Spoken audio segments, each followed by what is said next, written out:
अस्सलाम वालेकुम दोस्तों। इस दुनिया में अगर इंसान का सबसे बड़ा दुश्मन कोई है तो वो इब्लिस है, जो खुदा का नाफरमान बनकर शैतान बन चुका है। आज की इस वीडियो में हम जानेंगे कि शैतान की कितनी औलाद हैं और उसने उनके जिम्मे में कौन कौन सा काम दे रखा है और इब्लिस इंसान को कैसे बहकाता है। लेकिन वीडियो में आगे बढ़ने से पहले मैं आपका तहे दिल से शुक्रिया अदा करना चाहता हूँ, क्योंकि आप सबके साथ की वजह से ही आपके अपने चैनल ईमान की बातें पर 2 लाख सब्सक्राइबर्स मुकम्मल हो चुके हैं। अल्लाह आप सबको हमेशा खुश रखे और आपकी हर जायज़ तमन्ना को कबूल फरमाए और दुनिया और आखिरत में बुलंदी और कामयाबी अता फरमाए। अगर आपने चैनल को सब्सक्राइब नहीं किया है तो गुजारिश करता हूँ कि सब्सक्राइब करके बेल नोटिफिकेशन को ऑन रखें। तो शुरू करते हैं आज का वीडियो। सैयदुल मुफस्सरीन हज़रत मुजाहिद रहमतुल्लाह अलैह से रिवायत है कि वो फरमाते हैं कि इब्लिस के 5 बेटे हैं और हर एक के लिए उसने अलग अलग काम तय कर रखा है। उनके नाम हैं सब्र, आऊर, मसूद, दासम, ज़लीनूर।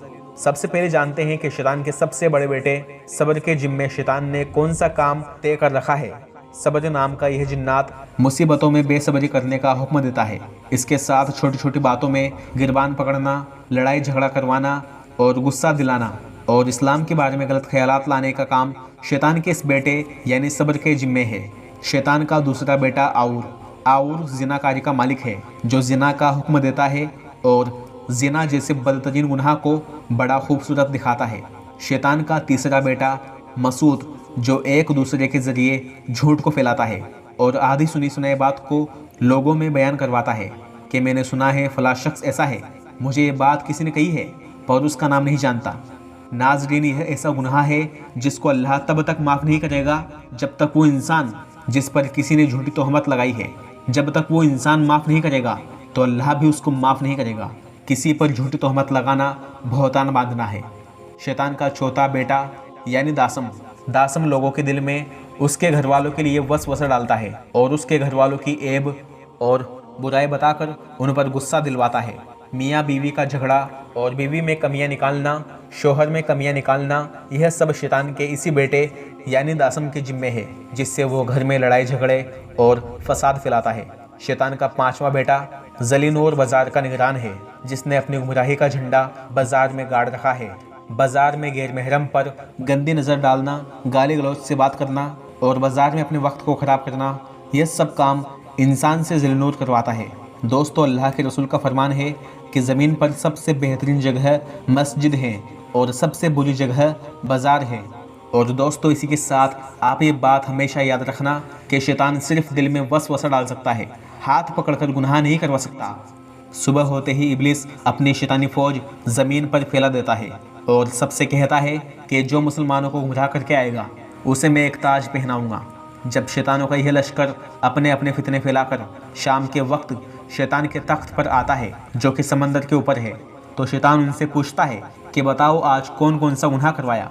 एक कहता है मैंने एक मुसलमान की नमाज छुड़वा दी, एक कहता है मैंने एक मुसलमान से चोरी करवा दी, एक कहता है मैंने एक मुसलमान से झूठ बुलवा दिया। शैतान यह सब सुनता रहता है और कहता है हाँ, कोई ख़ास काम नहीं किया। लेकिन इतने में एक काले रंग का लंगड़ा जिन्नात आकर कहता है सरदार, मैंने आज एक मियाँ बीवी के बीच झगड़ा करवा दिया। शैतान खुश होकर कहता है शाबाश, तूने ही तो काम किया है, और यह कहकर उसे अपने पास बुलाकर गले लगाता है और अपने साथ तख्त पर बैठाता है और ताज पहनाता है, क्योंकि इस अमल की वजह से पूरी नस्ल बर्बाद हो जाती है। इसलिए अल्लाह के महबूब सल्लल्लाहु अलैहि वसल्लम ने कहा, ए अली, तलाक से बचना। जब तलाक दी जाती है तो अल्लाह का अर्श कांप उठता है, पूरी नस्ल अलहदा हो जाती है। मेरे भाइयों बहनों, जहन्नुम में ले जाने वाली सबसे बड़ी वजह, सबसे बड़ी चीज़ ये एक उंगली के बराबर की ज़बान है। इस गोश्त के टुकड़े से किसी को बुरा भला कहना, किसी का दिल दुखाना, किसी पर झूठा इल्ज़ाम लगाना, यह सब ऐसे गुनाह है जिसकी वजह से इस उम्मत के मुसलमान सबसे ज़्यादा जहन्नुम में जाएंगे। और सबसे ज़्यादा जन्नत में लोग किस अमल की वजह से जाएंगे? नमाज की वजह से नहीं, रोज़े की वजह से नहीं, ज़कात की वजह से नहीं, हज की वजह से नहीं, यह तो फ़र्ज़ काम है। तो वो कौन सा काम है जिसकी वजह से सबसे ज़्यादा लोग जन्नत में जाएंगे? वो है अखलाक।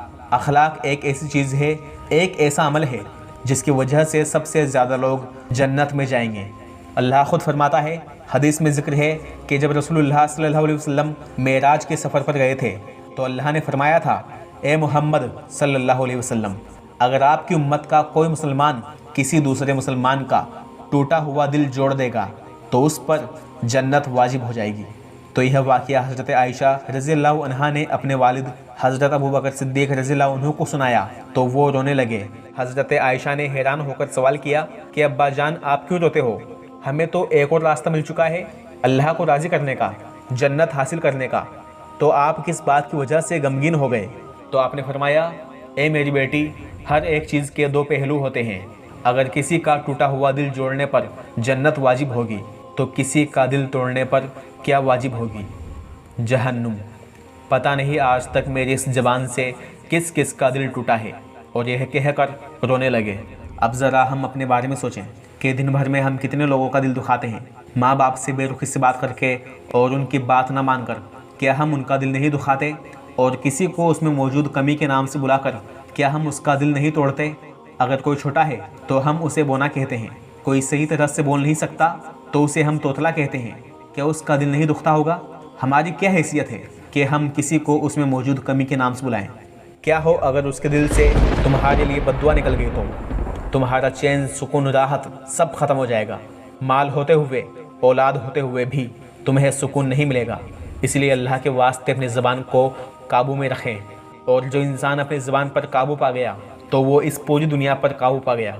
ये ज़बान एक गोश्त का ऐसा टुकड़ा है जिससे हम अपनी ज़िंदगी और अपनी आखिरत बना भी सकते हैं और बर्बाद भी कर सकते हैं। किसी ने क्या खूब कहा है, यह दिल बिकाऊ है, कीमत है सिर्फ़ एक मीठा बोल। अल्लाह के रसूल फरमाते हैं, सबसे ताकतवर शख्स वो नहीं जो अपने सामने वाले को पछाड़ दे, बल्कि सबसे ताकतवर शख्स तो वो है जो अपने गुस्से पर काबू पा ले। इसलिए अल्लाह के वास्ते अगर किसी से नाराज़ हैं, अल्लाह के लिए उसे माफ़ कर दें। अल्लाह के महबूब सल्लल्लाहु अलैहि वसल्लम का फरमान है, अगर माफ़ करने से तुम्हारी इज़्ज़त घटती है तो क़यामत के दिन मुझसे ले लेना। माफ़ करने से और माफ़ी मांगने से इज़्ज़त नहीं घटती, बल्कि अल्लाह खुश होता है। और अल्लाह जब किसी से खुश हो जाता है तो सारी दुनिया वालों के दिल में उस इंसान के लिए वो इज़्ज़त पैदा कर देता है जो उसकी पहले ना थी। आज की इस वीडियो का इख्तिताम यहीं पर करते हैं। वीडियो पसंद आने पर वीडियो को शेयर करें सबके साथ। क्या पता आपकी वजह से कौन सीधे रास्ते पर आ जाए। तो मुलाकात होगी अगली वीडियो में इंशाअल्लाह। ज़िंदा रहा तो अस्सलामु अलैकुम।